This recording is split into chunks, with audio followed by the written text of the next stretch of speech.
آج ہم بات کریں گے تاریخ کے اس مشہور ترین جہاز کی، لیکن ایک نئے انداز سے۔ سوچیں اگر وہ المناک کہانی ایک لازوال محبت کی داستان بن جاتی۔ ٹائٹینک کی کہانی کون نہیں جانتا؟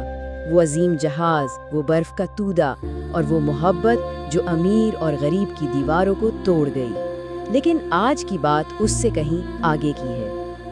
آج ہم ایک ایسی دنیا میں جھانکیں گے جہاں قسمت کا پانسا پلٹ گیا تھا، ایک ایسی حقیقت جہاں تاریخ نے ایک بالکل نیا موڑ لیا۔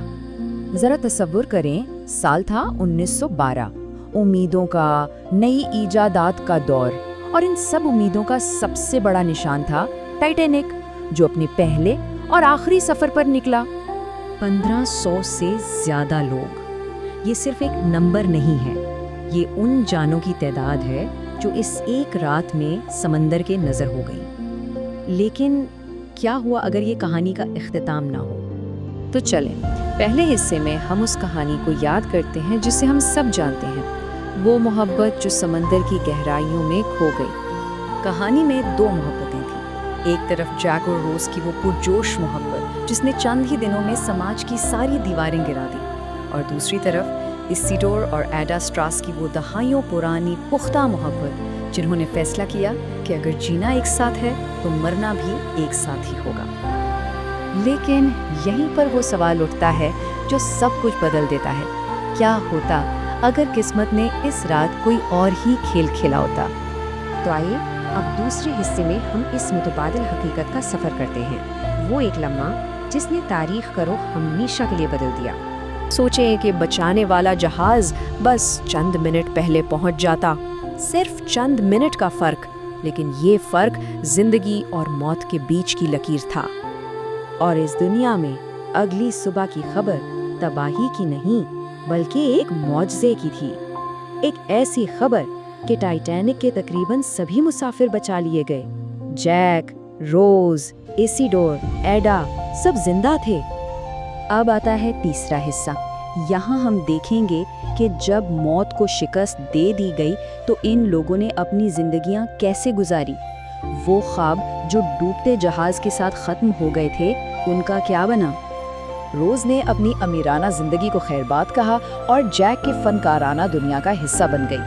پیرس کے چھوٹے سے کیفے سے ان کی زندگی شروع ہوئی، پھر دنیا نے جیک کے فن کو پہچانا، اور ان کی محبت جو ایک جہاز پر شروع ہوئی تھی ایک پورے خاندان کی میراث بن گئی۔ تو یہاں محبت کی دو الگ الگ تصویریں نظر آتی ہیں۔ ایک طرف جیک اور روز کا رشتہ ہے، جوش اور جذبے سے بھرا ہوا، ہر دن ایک نئی مہم جوئی، اور دوسری طرف ایسٹرس جوڑے کی وہی پرسکون گہری محبت جنہوں نے اپنی باقی زندگی ایک دوسرے کے ساتھ اور لوگوں کی خدمت میں گزاری۔ اور اب ہم پہنچے ہیں چوتھے اور آخری حصے پر۔ دیکھتے ہیں کہ ان جی ہوئی زندگیوں نے پیچھے کیسی میراث چھوڑی۔ وقت تیزی سے گزرتا ہے، دہائیاں بیت گئیں۔ اب ہم 1950 کی دہائی کے نیو یارک شہر میں ہیں، ایک بالکل مختلف دنیا۔ ایک آرٹ گیلری میں جہاں جیک کی پینٹنگز کی نمائش ہو رہی ہے، دو بوڑھے جوڑوں کی ملاقات ہوتی ہے، جیک اور روز، اور ایسیڈو اور ایڈا سٹراس۔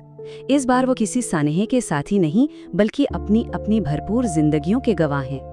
ان کی آنکھوں میں لفظ نہیں، ایک پوری کہانی ہے۔ ایک دوسرے کو دیکھ کر شاید یہی سوچتے ہیں کتنا عرصہ بیت گیا۔ وہ ایک دوسرے کو اس زندگی کے لیے مبارکباد دے رہے ہیں جو ان سے تقریباً چھن گئی تھی۔ تو اس نئی حقیقت میں نہ ڈوبنے والی محبت کا مطلب قربانی دینا نہیں بلکہ زندہ رہنا ہے۔ یہ محبت ڈوب کر نہیں بلکہ جی کر امر ہوئی ہے۔ یہ بقا کی اور انسانی جذبے کی جیت کی داستان ہے۔ تو دیکھیے کیسے ایک سانحے کی کہانی امید کی داستان بن گئی، قربانی کی باتیں بقا کے قصے بن گئیں، اور وہ تکلیف دہ یادیں جی ہوئی زندگیوں کی خوبصورت تصویروں میں بدل گئیں۔ یہ اس بات کا ثبوت ہے کہ قسمت کا ایک چھوٹا سا موڑ بھی کیا کچھ بدل سکتا ہے۔